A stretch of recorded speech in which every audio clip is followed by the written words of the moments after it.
Olá, bem-vindas e bem-vindos à unidade 4.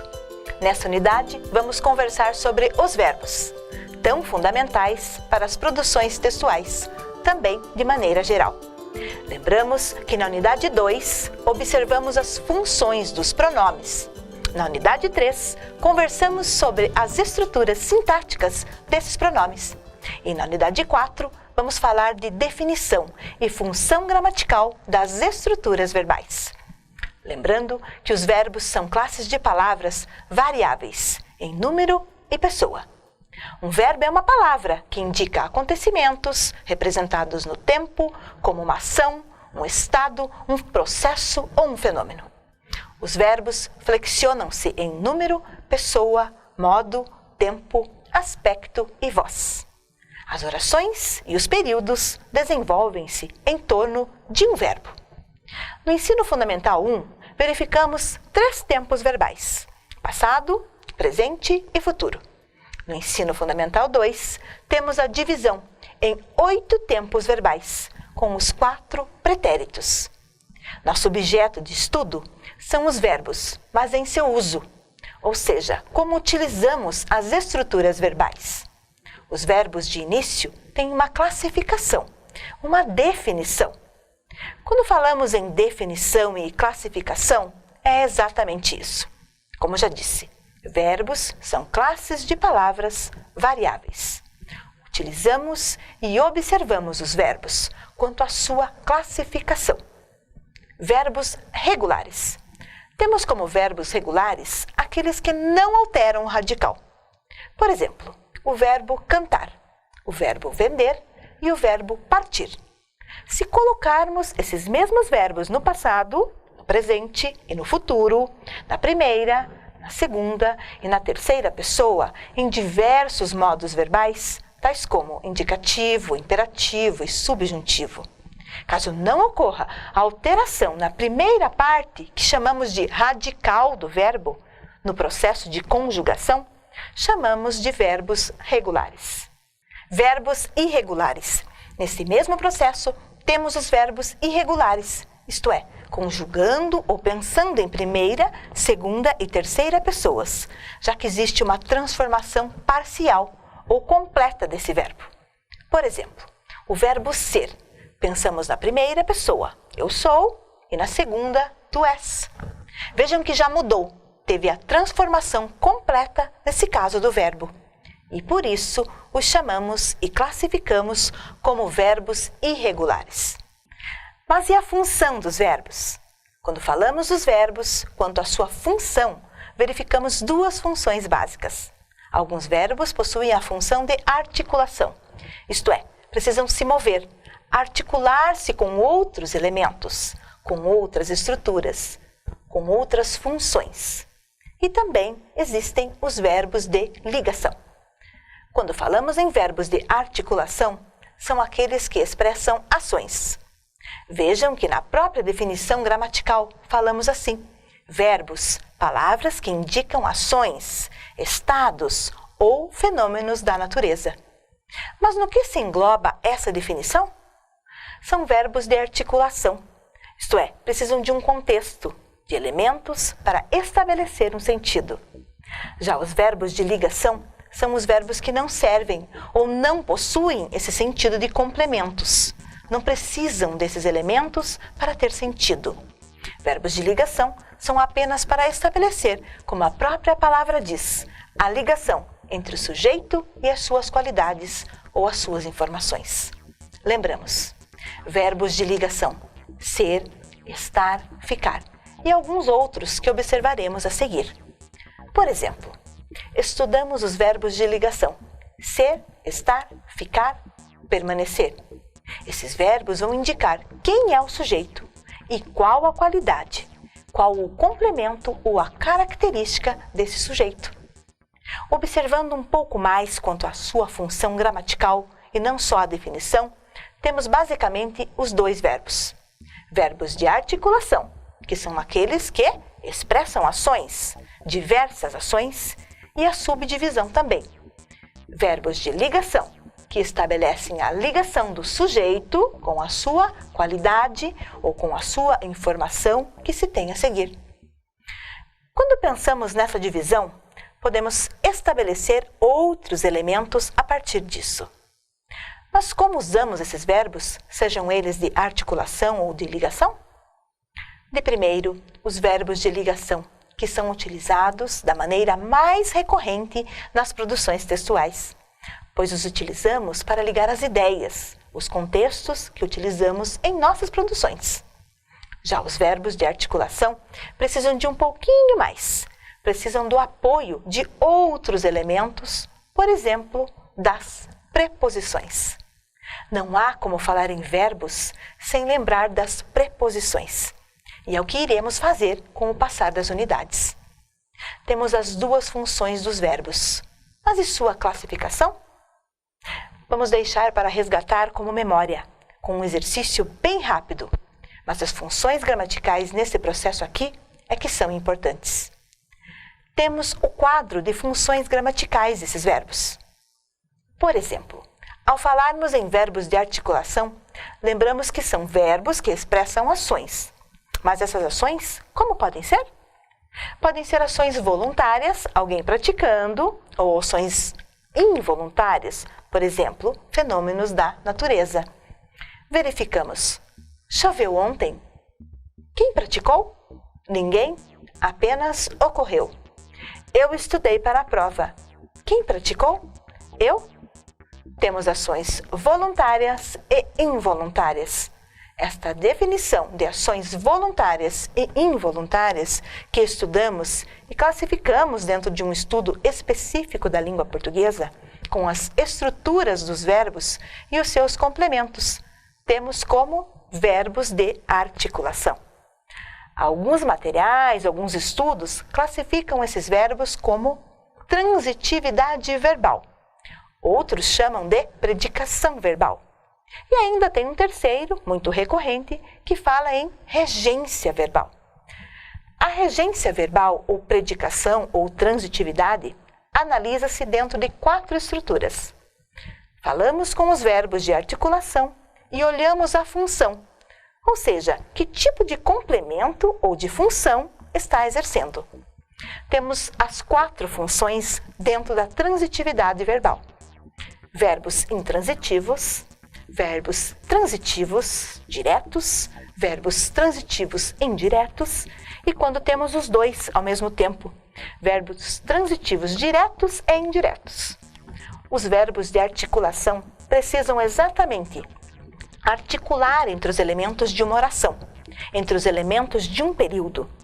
Esses verbos necessitam de certos complementos, resgatando a ideia dos pronomes átonos que falamos em complementos verbais. A diferença dessas nomenclaturas parte do estudo dos complementos e de relembrarmos também as preposições. Quando falamos em transitividade, lembrem-se, transitividade, predicação e regência. Prestem atenção que os 3 nomes significam a mesma coisa. Indicam que verbos precisam se ligar, precisam se articular entre os elementos que temos. Os verbos intransitivos são aqueles que necessariamente não precisam de um complemento, ou precisam de algo junto a ele. Daí vem a ideia de algo junto ao verbo, o estudo em que se analisa o adjunto adverbial. Por exemplo, choveu ontem. Se eu falo e se temos o verbo choveu, vejam, na própria estrutura verbal já tem o sentido completo. Esse ontem é um acessório para esse verbo. Sobre as diferenças dos verbos transitivos, diretos e indiretos. Quando falamos em verbos transitivos, observamos a ideia de trânsito, algo que se move, algo que se mexe ou algo que se liga. Quando falamos de verbos transitivos, são verbos que necessitam de complementos para dar a ideia completa de um sentido mínimo, ou seja, falta alguma coisa. Quanto aos verbos transitivos diretos, são aqueles que precisam de complemento, e este complemento é o que vem para dar ideia para este verbo. Nunca tem uma preposição. Temos o verbo ler, por exemplo. Eu li o livro. Quando falamos eu li o livro, a primeira parte ou a primeira ideia pode passar uma ideia completa. Eu estou falando para vocês, eu li. Mas o verbo tem sentido? Tem. No exemplo do verbo ler ou li, aqui no exemplo falta algum elemento para completá-lo, que é o livro. Quando temos esse complemento, o livro, esse o é um artigo e esse livro é um substantivo, servindo para completar o verbo sem o uso de uma preposição. Diferente de quando falamos de verbos transitivos indiretos, verbos que vão precisar de complementos com o auxílio de uma preposição. Falamos de verbos, mas agora precisamos lembrar outra classe de palavras, que já ressaltei, as preposições. Lembrando, verbos transitivos são aqueles que precisam se mover, transitar entre os elementos. Mas para podermos classificar como indiretos, temos que encontrar uma preposição na ligação entre o verbo e a palavra. Lembrem-se, preposições ligam apenas palavras. Por exemplo, o verbo precisar. Nós precisamos de auxílio. Se falarmos nós precisamos, será que tem uma ideia completa? Possui uma ideia, mas precisamos do quê? Falta algum elemento, alguma parte. Esse do quê de auxílio tem a preposição de, entre outras várias, dependendo dos verbos que utilizarmos. Outras preposições podem estar aqui. Então, temos assim os verbos transitivos indiretos. E agora, os verbos transitivos diretos e indiretos ao mesmo tempo, que são aqueles que precisam de dois complementos. Então, pode surgir a dúvida, mas se eu escrevo o verbo transitivo indireto com apenas um complemento, está certo? Está certo.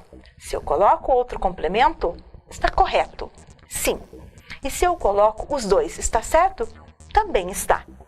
Um exemplo, o verbo enviar. Eu enviei a carta à minha mãe. Eu tenho a carta e a minha mãe. Trocando esses dois complementos, o verbo enviar, temos quem envia, envia algo, alguma coisa, direto. Esse para alguém ou a alguém indireto. Verifica-se o verbo com dois complementos. Agora se escrevo, eu enviei a carta. Sim, está certo. Eu posso escrever enviei a minha mãe ou para minha mãe. Podemos falar separadamente? Correto, podemos sim. Agora, se eu coloco os dois ao mesmo tempo, eu enviei a carta para minha mãe ou eu enviei a carta à minha mãe, está correto, porque alguns verbos são classificados como transitivos diretos e indiretos ao mesmo tempo. O estudo da transitividade será foco da próxima unidade, sendo fundamental a análise entre o verbo e o complemento para falarmos em regência verbal.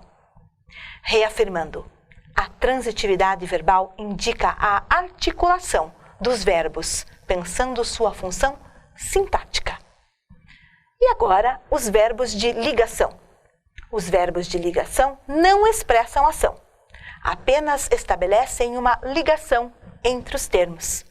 São estes: ser, estar, parecer, permanecer, ficar, andar, não no sentido de caminhar, e sim no sentido de estar, continuar, tornar, viver e virar, no sentido de tornar-se. Estes verbos, quando forem seguidos de palavras que expressem características, qualidades e informações a respeito de alguém, são classificados como verbos de ligação. Quando tiverem elementos que estabeleçam apenas uma modificação a esse verbo, são classificados como verbos transitivos de articulação. Por exemplo, o verbo andar. Ele anda triste. Essa formação, ele anda triste, veja que temos o sujeito, ele, pronome pessoal do caso reto, o verbo anda e o adjetivo ou a característica depois. Este anda, ou este verbo andar, funcionando unicamente como verbo de ligação, ligando uma qualidade ao sujeito. Mas, quando alteramos, ele anda rápido, Vejam que esse rápido não é uma característica ou uma qualidade para ele, é o modo como esta ação está sendo expressa. Então, temos uma mudança do verbo andar, ligando uma qualidade ao sujeito, ou o verbo andar quanto ao seu modo, quanto ao seu jeito. Temos aqui uma diferença. Percebam os exemplos. Ele anda triste, ele anda alegre, ele anda feliz. Alegre, triste e feliz são qualidades desse sujeito, verbos de ligação. Ele anda rápido, ele anda muito. Vejam que o rápido, o muito, são estruturas, uma de intensidade e uma de modo. São advérbios que modificam a estrutura verbal. Modificou o verbo? Temos como verbos transitivos e advérbios, ou seja, modificou ou caracterizou o sujeito. É importante observar a função, isto é, para que serve, não apenas sua nomenclatura. Nos exercícios poderemos exercitar mais sobre os verbos de articulação, verbo transitivo, que expressa ação, e verbo de ligação, que apenas estabelece uma relação de igualdade, uma relação de característica ou qualidade para nosso sujeito. Bons exercícios e até a próxima!